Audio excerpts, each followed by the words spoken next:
What's the meaning of CPR?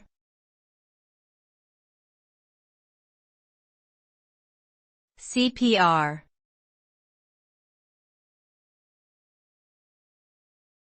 CPR.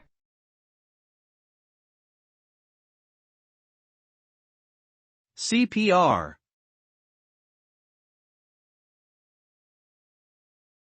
CPR.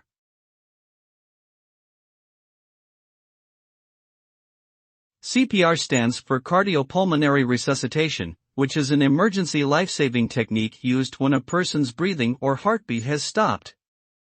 It involves chest compressions and rescue breaths to keep oxygen flowing into the victim's body until professional medical help arrives. The goal of CPR is to maintain circulation and oxygenation to vital organs, such as the brain and heart, until the heart can be restarted or advanced life support measures can be initiated. CPR can greatly increase a person's chances of survival if it is performed quickly and correctly.